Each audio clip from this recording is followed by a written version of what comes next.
1 мая – День Республики.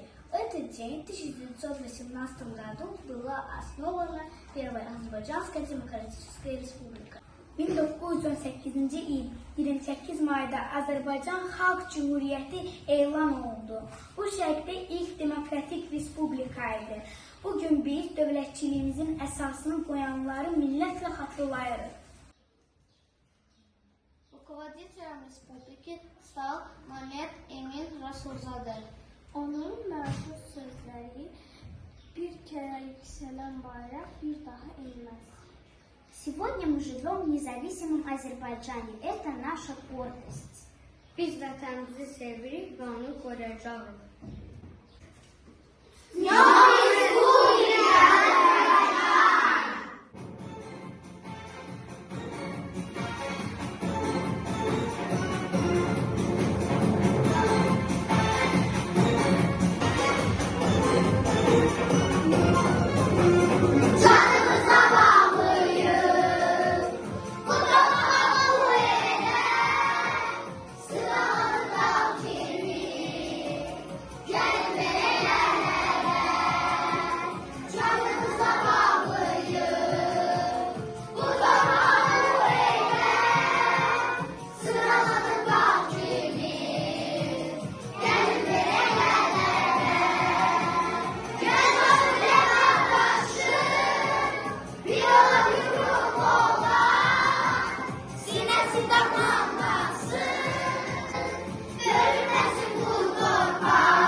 Azərbaycan doğma yurdum, sənə qurban canım mənim. Sənin üçün ürəyimdə hər zaman var eşq əzəm.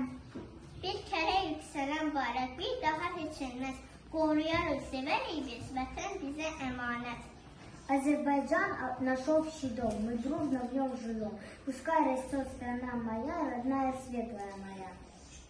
28 May bizim tariximizdir. Gələcəyimiz isə bizim əlimizdədir. Мы гордимся нашей страной.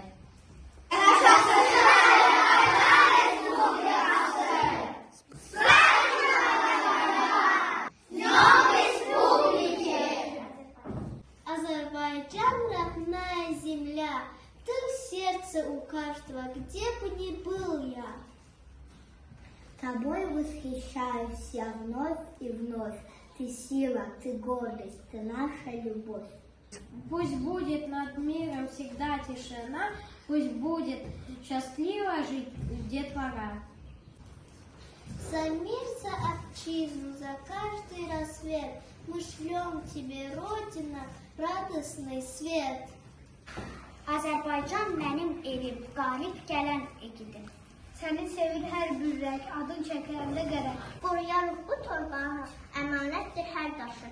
Sənə qurban